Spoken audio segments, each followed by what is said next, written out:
Assalamu alaikum. A'udhu billahi minash shaitanir rajim. Bismillahir rahmanir rahim. Alhamdulillahi rabbil alameen. Ar-Rahmanir Rahim. Maliki yawmiddin. Iyyaka na'budu wa iyyaka nasta'in. Ihdinas siratal mustaqim. Siratal ladzina an'amta 'alaihim. غير المغضوب عليهم ولا الضالين آمين ربي أوزعني أن أشكر نعمتك التي أنعمت علي وعلى والدي وأن أعمل صالحا ترضه وادخلني برحمتك في عبادك الصالحين حسبنا الله ونعم الوكيل ولا حول ولا قوة إلا بالله العلي العظيم وصلى اللهم على محمد وعلى آله وصحبه أجمعين والحمد لله رب العالمين. Welcome friends. Inshallah we will continue with the studying from the book The Rays, the 15th Ray, page 584 in the book as well as online link. Discussing the verses of Surah Fatiha. Last time we discussed about what the Day of Judgment was, owner of the Day of Judgment, and we touched upon the trust that we are endowed with to recognize and connect with our Lord, and at the end, each and everything will testify, basically ask for their rights. So we will be accountable at that Day of Judgment, powerful resurrection of the dead, as it's translated. And of course, if anybody wants a refresher, they can go back to the last week's discussion. So we'll continue, inshallah, with the 5th phrase. You alone do we worship, and from you alone do we seek help.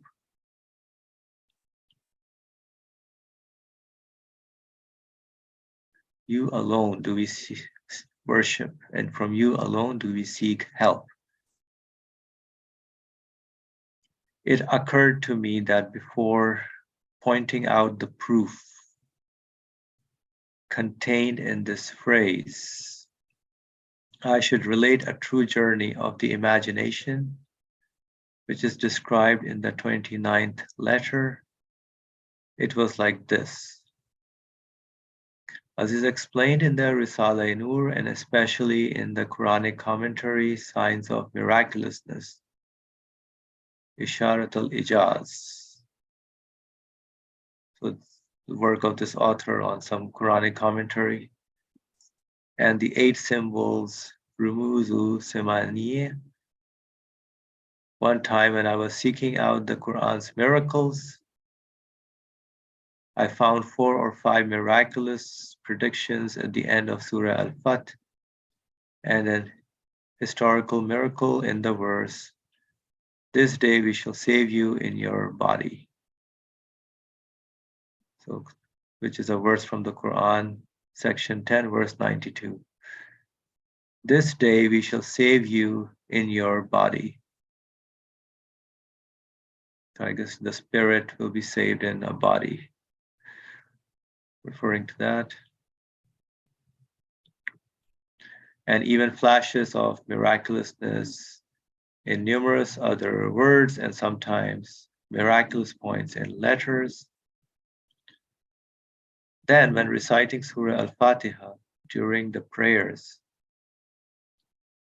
a question occurred to me in order to inform me of a miracle in the noon of Na'budu and Nasta'in. You alone do we worship, and from you alone do we seek help. Iyyaka na'budu wa iyyaka nasta'in.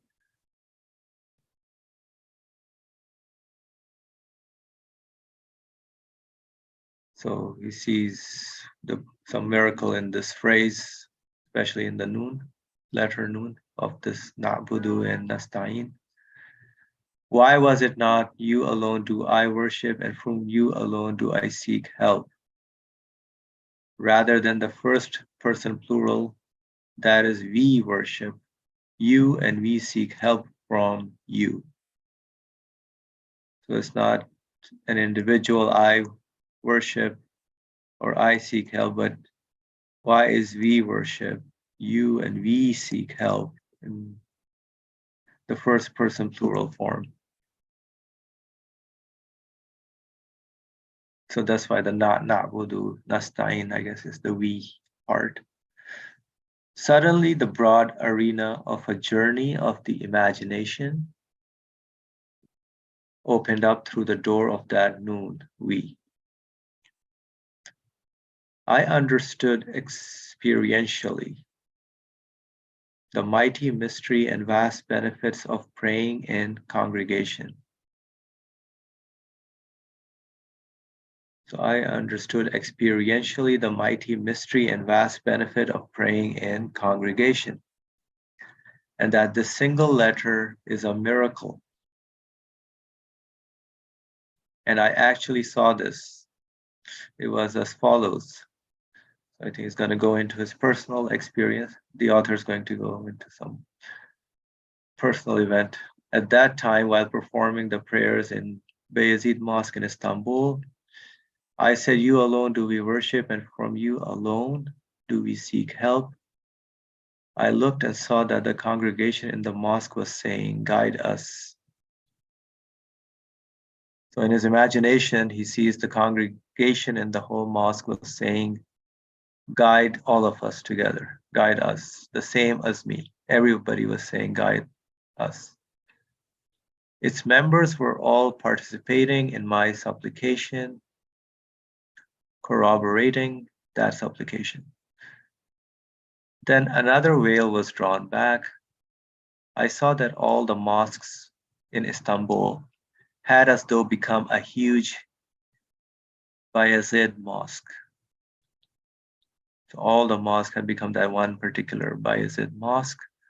All their congregations were exclaiming, you alone do we worship, and from you alone do we seek help. Like me, each and every being was saying and exclaiming the same, seeking help, looking to worship that being. So like setting their seals on my assertions and entities. So by joining that prayer of you alone do we worship and from you alone do we seek help, is their testimony, their seal on the confirming his assertions, entities as well, my assertions and entities, and saying Amin to them. Then within, they're taking on the form of intercessors for me.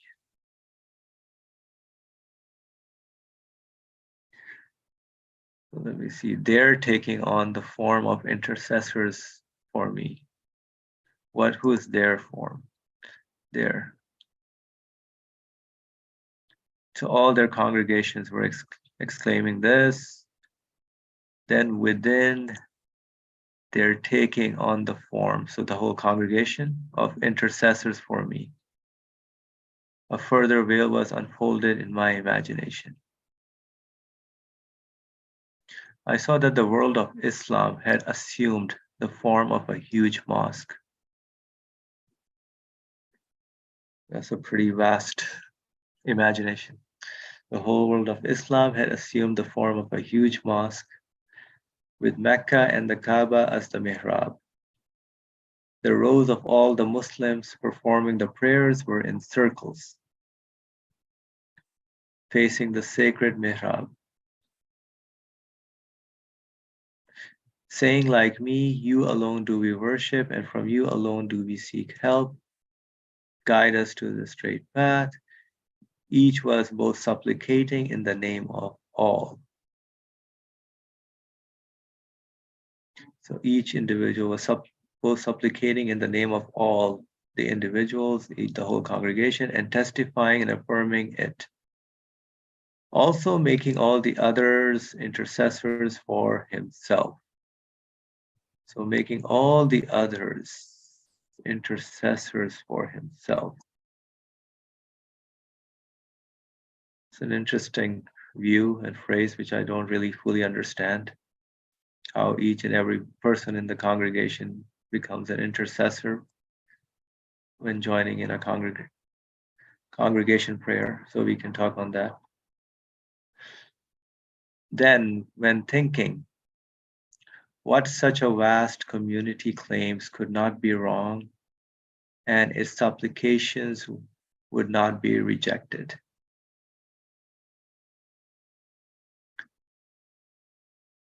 When thinking, what such a vast community claims could not be wrong, and its supplications would not be rejected. It repulses satanic doubts. So the majority, whatever is asking for, looking for, is praying. So the majority is claiming right, and supplications would not be rejected, the whole vast community. So it repulses satanic doubts.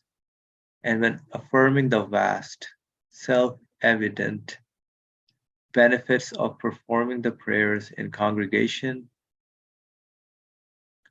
another veil was unfolded. And when affirming the vast, self-evident benefit of performing the prayers in congregation, another veil was unfolded. I saw that the universe and all the varieties of creatures were as though performing the prayers through the tongues of their beings and worshiping in a way particular to each. I saw that the whole universe and all the varieties of creatures, so each and every being, were as though performing the prayers through the tongues of their beings and worshiping in a way particular to each. So either animate or inanimate, as science may qualify it, each and every being is performing the prayers through the way they are existing, through their tongues, the way they are made, their beings, and worshiping in a way particular to each. Responding with extensive worship to the all-embracing dominicality of the glorious all-worshipped one. Each group affirmed the testimonies and affirmation of divine unity of all the others.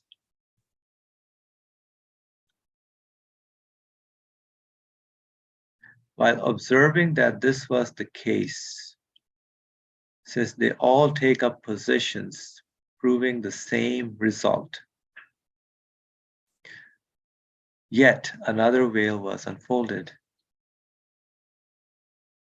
So the author is making further progress in uncovering the veils of you alone do we worship, you alone do we seek help, guide us to the straight path. In the we as a congregation as a whole, each and every individual, each and every being, everything in the universe now. And now I saw that just as the universe, the macroanthropos exclaims, you alone do we worship, and from you alone do we seek help with the tongue of disposition, and numerous of its parts declare it through the tongue of capacity and innate need. Numerous of its parts of the universe declare it through the tongue of capacity and innate need. And conscious beings say it verbally. So many other things will say it with innate need. Conscious beings will declare it verbally, all thus displaying their worship before the Creator's compassionate dominicality. In just the same way, through the silent tongue of need, through the silent tongue of need and submission to their Creator's dominicality, through the silent tongue of need and submission to their Creator's dominicality, all the particles, powers, and senses of my body, like those of all my companions in that vast congregation, each resembling a tiny universe, declared, "You alone do we worship, and from you alone do we seek help." In this way, they showed that they were acting in accordance with the divine will.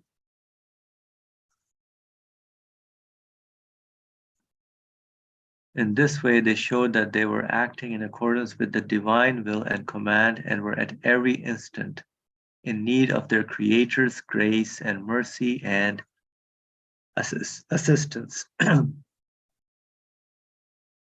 So by declaring, "You alone do we worship, and from you alone do we seek help," declaring that we are acting in accordance with the divine will and command, submitting to his will and command, and we're at every instant in need of their Creator's great grace and mercy and assistance.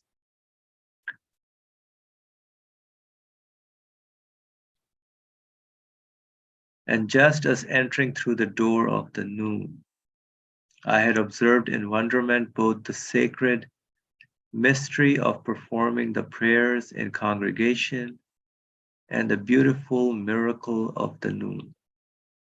So I went out from it. All praise be to God, I exclaimed. Thereafter I became accustomed to reciting the verse, "You alone do we worship, and from you alone do we seek help," on account of those three congregations and those companions great and small.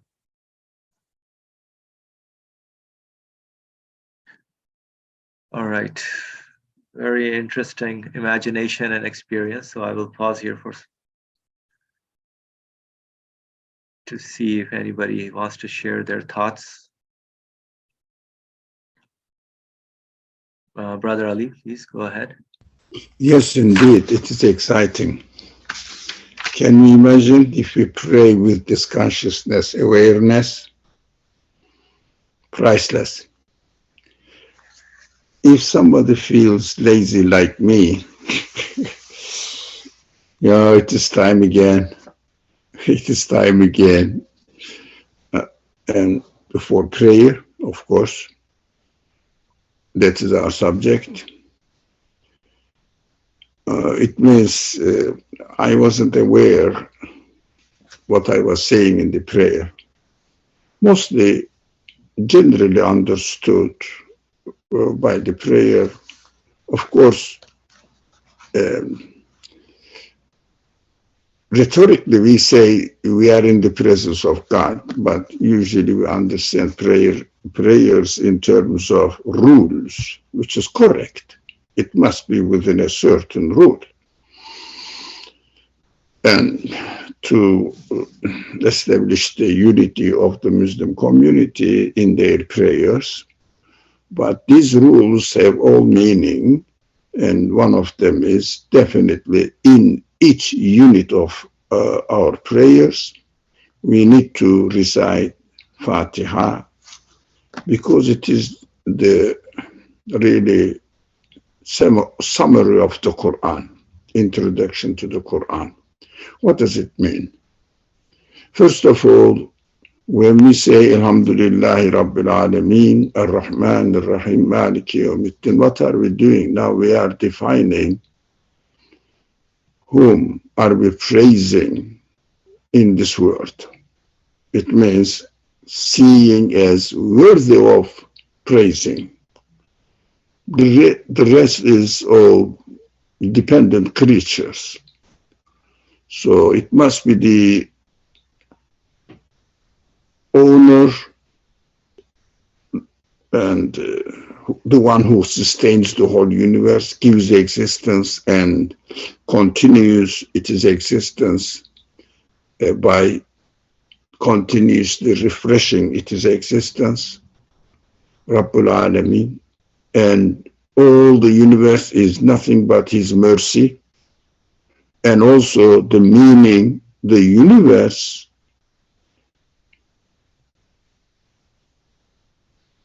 conveys to me, announces to me, declaring that his creator is the infinite one. And when I found this, that universe is material, continuously changing, temporary existence, but they are declaring and letting me know that the source of existence of this universe is manifesting and creating me and the universe for me. This creator is an absolute being. When I connect my existence and expectations of my feelings to that absolute being, I receive permanent mercy, Rahim. It means not only limited to the creation of this world, but definitely goes beyond this world. Permanently merciful, always exists, and he, with his mercy, gives existence even in the hereafter. Next creation, whatever the creation, the form of the creation we are going through or will be going through, is nothing but his manifestation of his absolute qualities without end. Rahim. Maliki Yawmiddin, of course, whatever is going on in this world, he knows, he owns, he knows, and also he knows who is really paying back, referring back to him, who is not. He knows it, and definitely he will take everybody. What did you do with the universe I gave you, and with your own self, own feelings? What did you do with them? Did you just waste them, or did you use for the purpose they were created for?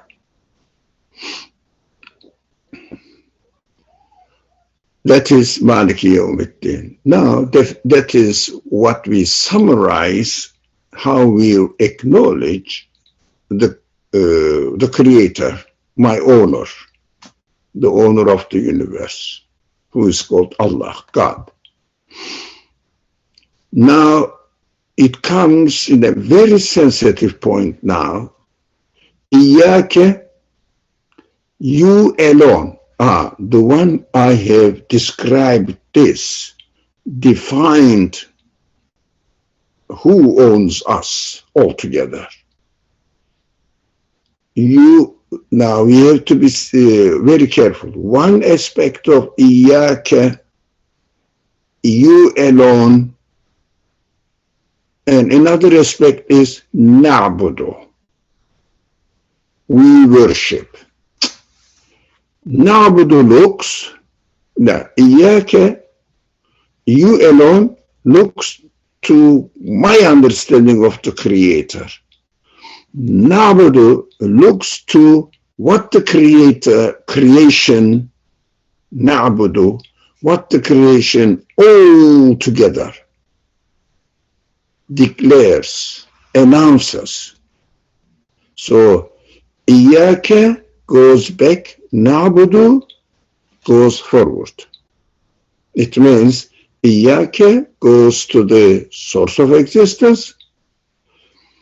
Na'budu, we worship, refers to all creation. Of course, in a practical terms, that while we are praying to God, we may be praying alone. We have to have the experience of congregation and remember while I am praying in the congregation, as I marked, I have seen 6 stages of enlarging the circle of this we. Who are we? Practically speaking, the author is beautifully describing, look, in the mosque I am, in the place where we are praying in congregation, all the people are confirming this at the end of this section of the Quran, Fatiha. Amin. It means I put my signature under it. Amin means I put my signature under this petition or description. It means I totally agree with it. How do they say in English? I testify or not testify, really. There is a word for it. I confirm, it means, but... I concur. Sorry? Concur. I agree, I concur.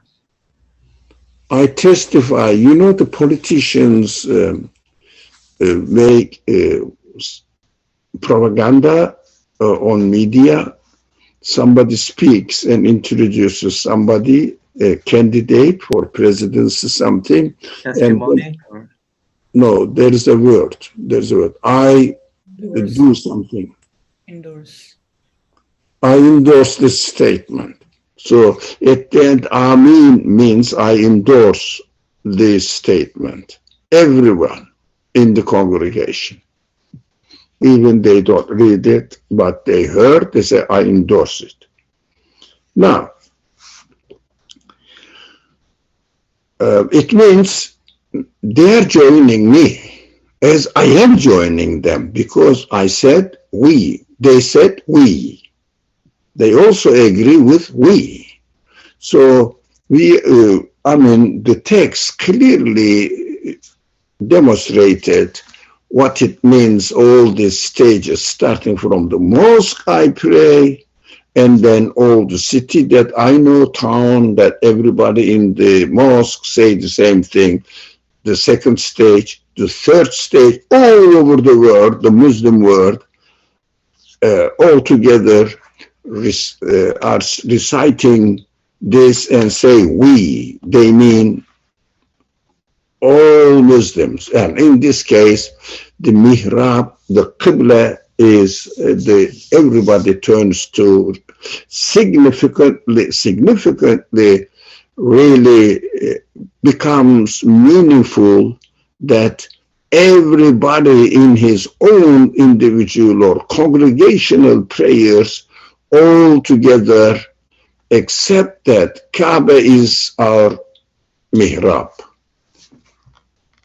Starting from the Prophet, والسلام, the Quran says, goes back to Prophet Abraham as the Imam, and then Imams die, another Imam replaces it. Imams die, another Imam replaces it. As a fiqh rule, it is significant that the scholars realize the importance of this. For example, it happens while a person is praying, leading the prayer, Imam. It's called Imam. It is also known in English, Imam. He's an Imam, and while he's leading the prayer, he dies. What happens?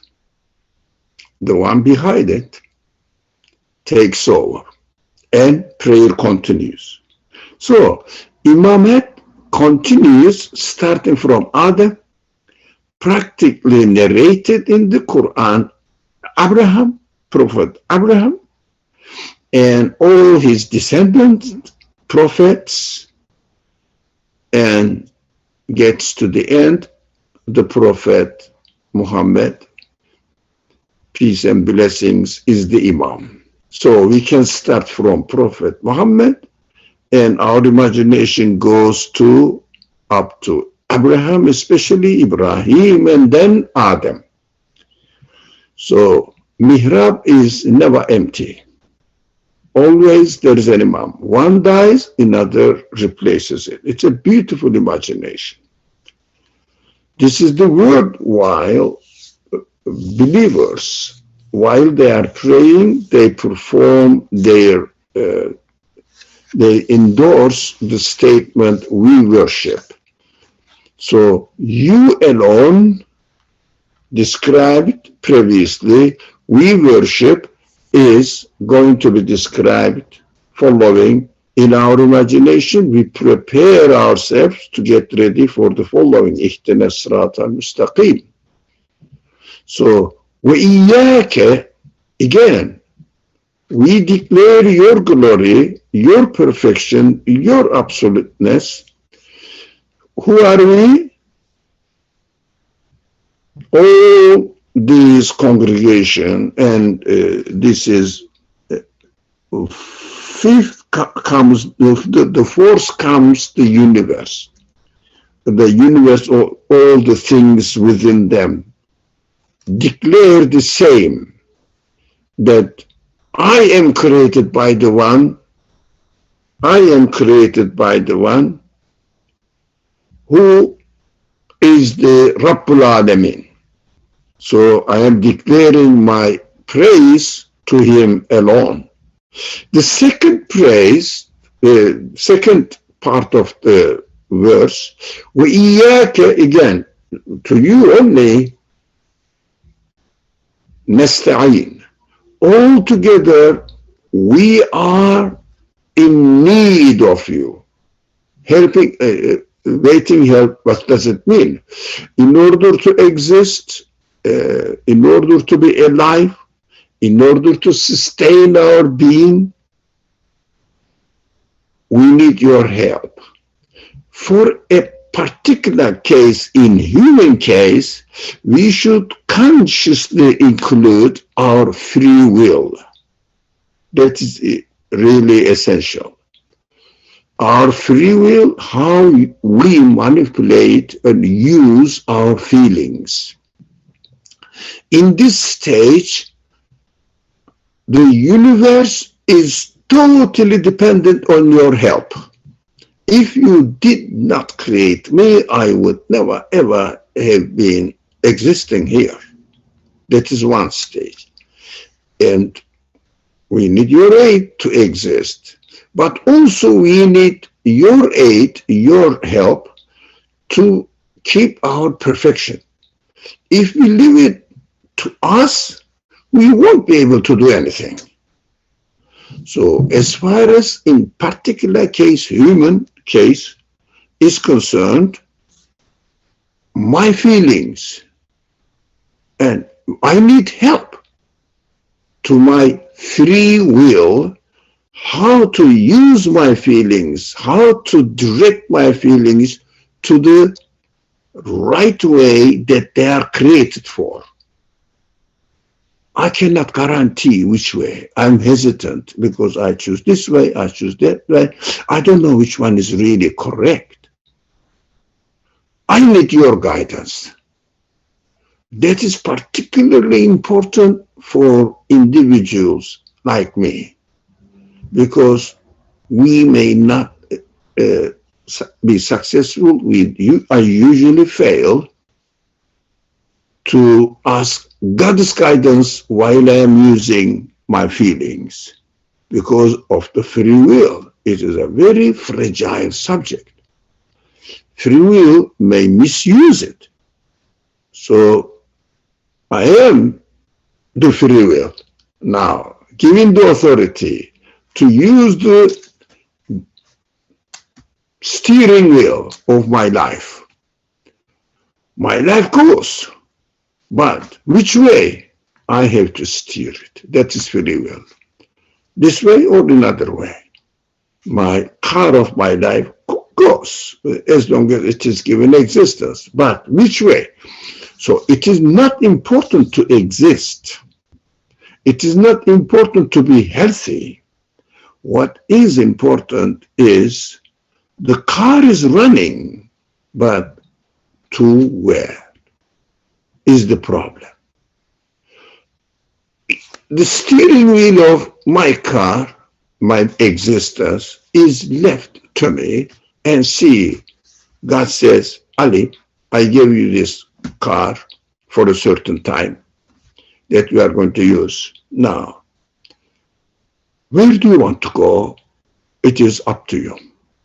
I am giving the guidance from your feelings, from your spirit. I am speaking to you through revelation. Listen to them, see the instructions, you get them, but still at the end of the day, you are free to choose which way you will go, which way you will turn, right, left, where, straight way, or hit your car somewhere, damage yourself, your feelings, of course, not body. Body is nothing, really, almost no value if it is not used by spirit in the right way. So I have to be very careful. That's why when I say I have to be conscious of my reality, that I have a free will, I can mess up anytime. So I have to watch out. How am I going to use? And I cannot guarantee anything. So I ask my Creator, Iyaka, O Lord of the universe, merciful one, knows all secrets. You know the secrets of my feelings as well. I ask you to help me, to guide, to give me guidance, to help me, to aid me. I need of your help. So after establishing this, immediately expressing it in a more explicit way, saying that ihtinas siratal mustaqim. Again, now guide us. Who are we? Again, the same circle.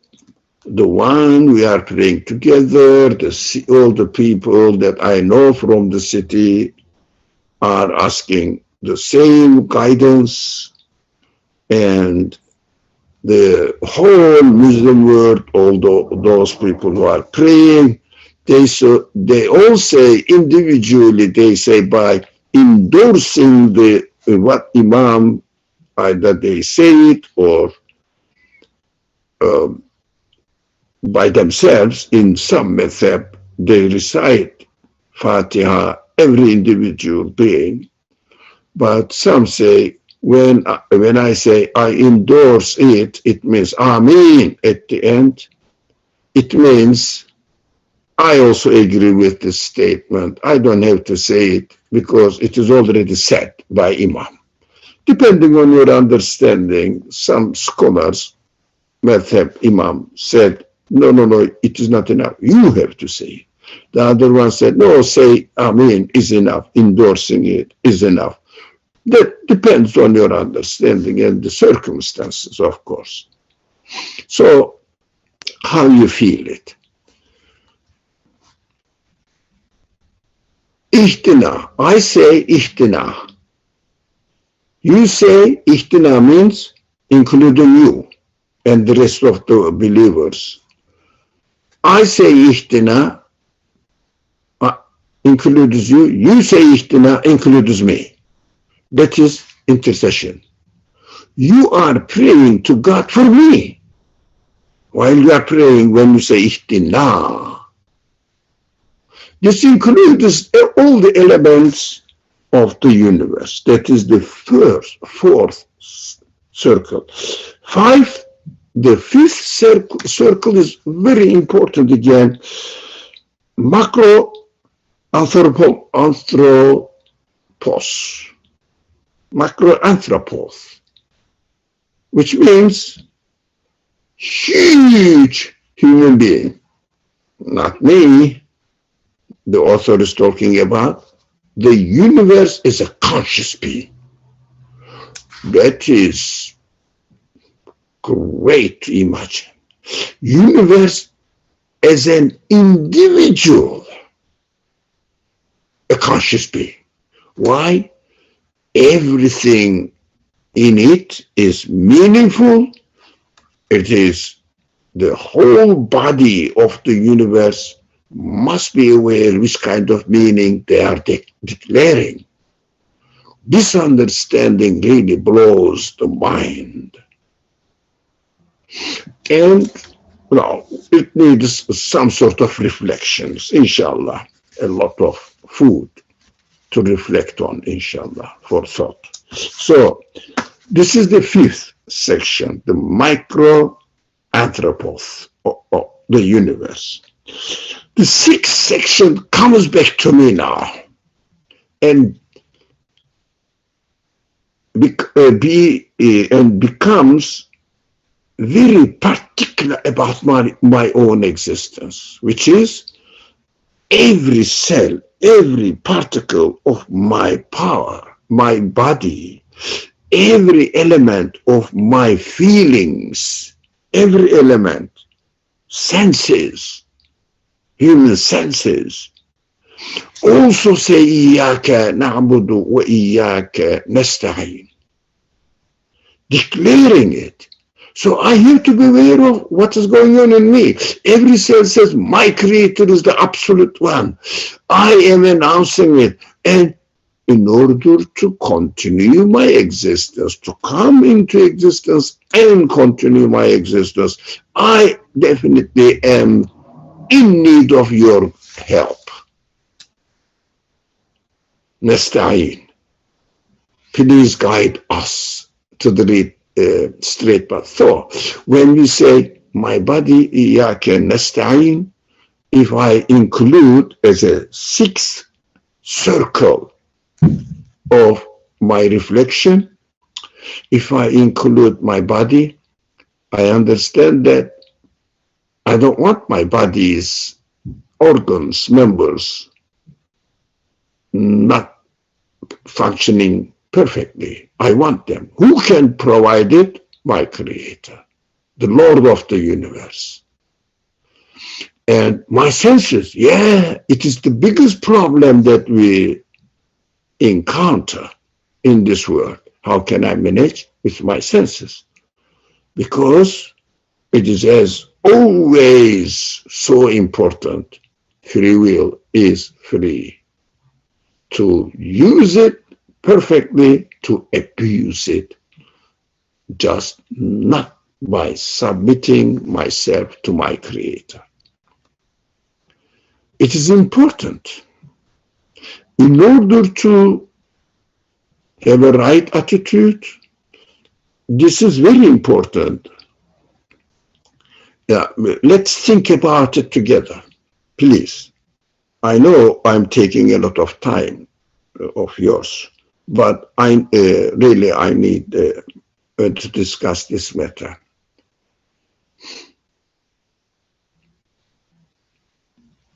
In order to confirm the truth, I have to realize the truth and then submit to it. It means belief and submission, Iman and Islam. But Iman comes, Islam has to follow it. Necessitates Iman, necessitates Islam, but not necessarily I may choose it. I say there is God, but I just take care of my own life without taking God into account while I'm living. I may not submit it, but to Him. That is how the process goes. In order to, for the deniers, the process, we say, turns upside down. Just the contrary. First of all, they have to acknowledge how we understand that they deny. First of all, we understand that if they deny, it means they took an attitude, I am not going to submit. That recently I have been working on this point. I am not going to submit. It means I am self-sufficient. I can know what I am going to do. I know how to satisfy my life. That is my attitude. And then, not Iman, which is the language of the Quran, takzeeb comes, deny the reality, give a lie to reality that there is God. Not because he couldn't believe in God so that he is not ready to submit himself. Most of the time you see that. I mean, you are not experiencing kufur, but imagine it. Imagine it. Don't you see that if someone doesn't really believe, the young generation mess up with their life, but they have to settle down. And afterwards you see why. Some people take this way, why some people take that another way. Submission comes into this discussion. Are you ready? If you understand that the universe needs a creator to submit to him, those people who take a biased attitude saying that I'm not going to submit myself, and then consequently they have to look for an excuse to explain away how the things come into existence in a way that they can find out, oh, this is naturally happening. It is happening like this development by itself, randomly happening. No conscious being is controlling the universe. These are all excuses.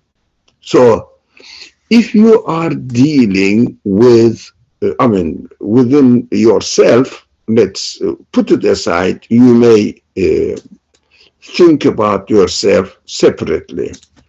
But dealing with a person saying that I don't believe in God, I am not satisfied in religion. And first of all, you have to look at this man and see if he is ready, if he really understands. Is he ready to understand? So that if he understands, he will submit. Why? He is not arrogant. He is not feeling self-sufficient. But first of all, we have to really dig under the minds of the person if he is ready to submit, if he or she was introduced the truth. You see, I've seen that. You see, most of them are saying, why should I do this? Why? In religion, what do they say? You have to do this kind of things in your life. You have to do this. You don't. Why do we? It means he is declaring his independence, self-sufficiency. The problem is there, not because he didn't understand that the universe is really, really explicitly declaring that it has a creator, otherwise it cannot exist by itself. It is impossible. These unconscious beings give existence to themselves, or happen to be meaninglessly just came out of nothing, no conscious deliberate act of creation behind them.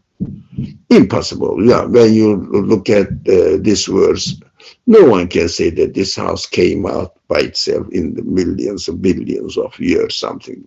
Impossible. Nothing. The same person, if something happens, he looks for a cause. Why is it that? Why is it that? The universe happens to be there. Why don't you ask for a cause? It is not because he is convinced that there is no God. That's why he is he has to take his own life, take care of his own life, and he has to try to entertain their life, make your life in the best way. No, no, no. I don't want to submit myself to a superior being. I don't want to submit that I am created. I don't want to submit that I am in need of a creator for my feelings. No, I own my feelings. I have to deal with them, and I will try my best to entertain my life until I die. That is why we have to ask the question first. Think about yourself, who you are in this world. Can you claim that you own your feelings yourself? Don't say the universe needs a creator. It is a second stage. So, belief needs first really that we have to ready to define that I am a created being. Now, if I found who my creator is, I will submit myself to him. If you come up with the conclusion, it is nature, how can I submit myself to nature? Meaningless. It is in the hands of somebody else. Nature has to be like you, obey the way they are given existence. So if I say, yes, there must be a creator, and then the problem is, for me, problem rises. Are you ready to submit yourself, your free will, everything to follow his free will, creator's free will? I feel in myself, logically I am convinced that there must be a creator. Most of the people are. But the problem is submitting, the second stage, submitting. So submitting to this creator, because in order to believe anyway, you have to say La ilaha. It means I don't exist with no reason. Illallah, the one who created the whole universe, has given me existence. So it needs an La ilaha illallah in the process of confirming belief. But most important problem is not in belief. The most important problem is that belief is really very easy. La ilaha illallah makes absolute sense. But the second one is, the second stage is really difficult for ego to accept. I have to submit to myself, to my creator. So, while this is my own problem, when I say Iyyaka nasta'in, we alone, we ask for help. I have to say, look, my free will is the key point here. Every creature needs to be given existence, to be sustained. Their existence should be sustained. They are in need of it. Where I cannot really continue my existence. It is not a great deal. It is simple. But how about my feelings? How can I not own it? Use my feelings in order to submit them to their creator. It means use them as a means, as criteria to the creator who has given me this quality in order to understand his quality. So, am I using my feelings in order to understand the quality of its creator? And while I'm practicing it, I will experience that God is functioning in me. God is teaching me, reminding me that He is the one who loves, He is the one who worries about my future.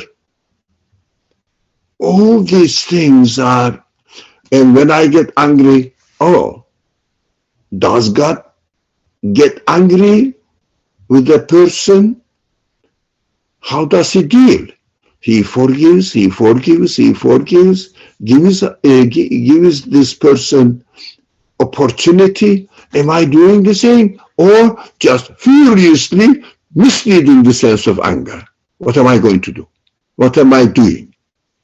Now, these stages are so great.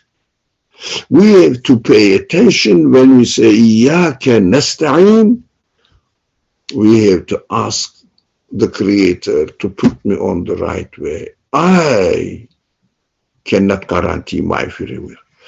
These are the reflections I understood from the author, and we need also practice all these. I know I took over all the time. Thank you very much. The whole time of the discussion. So thank you. Thank you, Brother Ali. It was well worth it to make our prayers so meaningful, and hopefully we all have this consciousness, inshallah, while we are performing our prayers, going through stage by stage, understanding, submitting our feelings back to the one who gave our feelings. That is the true meaning of, although we are used to as a habit of praying, but yeah, this author, mashallah, is sharing some really good insight into what it means to be in a congregation. You alone we worship, you alone we seek help, how to bring each and every creation being in that congregation as saying the same thing. And I will be endorsing it as well as they will be endorsing it. So that explains the intercession of others to me for each and every being, each one person, each thing, each being becomes an intercessor in that way when they're declaring this reality of themselves to seek help from him alone. So I think today is good enough to digest this, inshallah. We will stop here for today, unless anybody has any comment or questions, statements they want to make. But we will pick up from this firstly. And secondly, I think which summarizes pretty much what we discussed today. So, all right, so we'll stop here. Bismillah ar-Rahman ar-Rahim. Subhanaka la ilma lana illa ma alamtana innaka antal alimul hakim. Wa akhiru da'wahum alhamdulillahi rabbil alameen. Bi hurmati Surah Al-Fatiha.